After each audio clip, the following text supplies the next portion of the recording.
AHR Day 2 with my friend Eric Silva, and we're going to talk about how technology has changed within the equipment that we're installing in our customers' home. This guy knows a lot about that. Correct. Wi-Fi connectivity of a lot of the appliances that we're installing these days are sending notifications to the end users when maintenance is due, or even keeping us wired to those units as well, which as we're going upwards in technology and upwards in efficiency, a lot of these appliances do require annual maintenance. So John actually installed a flow meter on our house. Sure.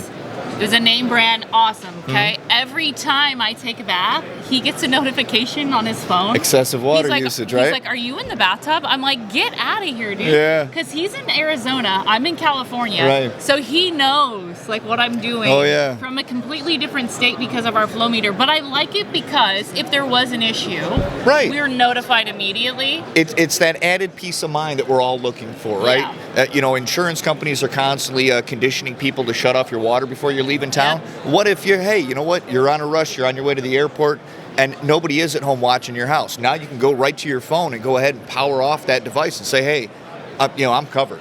Well, just like the thermostat thing has been on the market for years, mm-hmm, for your heating and air conditioning systems. But we've seen it go as far as, so now electrical units, sometimes for electrical stuff, plumbing units sometimes yep, are having it now.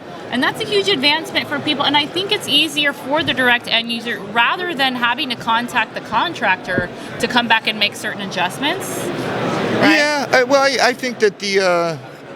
adjustments are always going to be needed to made any system to really tailor fit it to everybody's residence or business. Yeah. But if we can really sit there and actually dial in and say, hey, here's what your peak hours of usage are, maybe there's an adjustment within that system that somebody can make, not so much remotely, but at least say, hey, you know what, ping, we've got evidence of higher gas usage in this point. Maybe we do need to go ahead and dial something in a little bit better. I feel like local utility companies should really invest into something like this because I think their monitoring systems aren't very good. No, and I think that more often than not, like even the gas companies are just yes, billing based on more so an estimate than actual usage. So.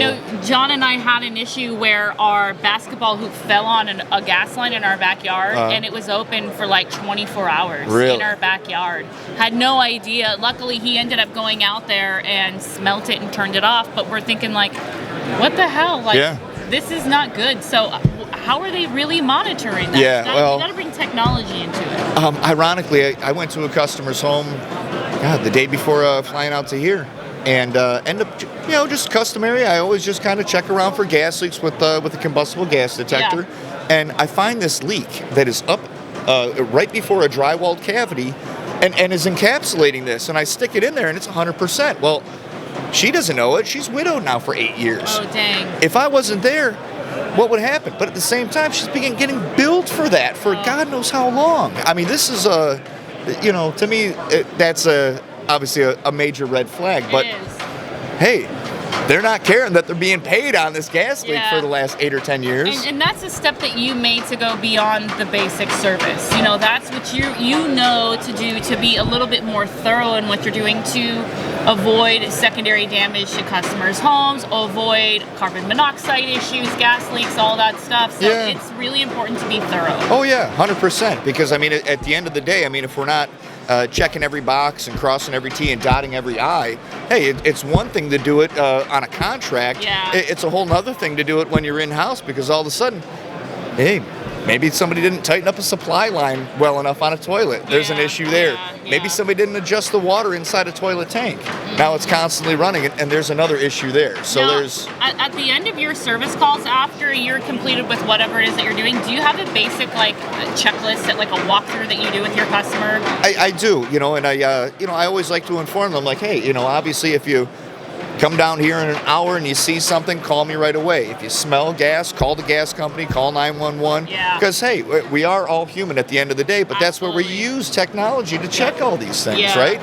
Equipment, secondary devices, once again, Wi-Fi monitors and such. It's all there for a reason. Yeah. So I can turn down the thermostat on John when he's in Arizona. Right. Power off his hot water, too, right? He calls me and he's like, did you touch the heater? I'm like, no, of course not. Yep. But sometimes I do. You have to. You got to keep everybody in check, right? Are you married? No, not technically. So, are you in a relationship with somebody that Yes, touches I am. your thermostat? Oh yeah, all the time. Oh yeah, it's so great. Right. It's like just playing games with each other because now I have the technology to do it on my phone.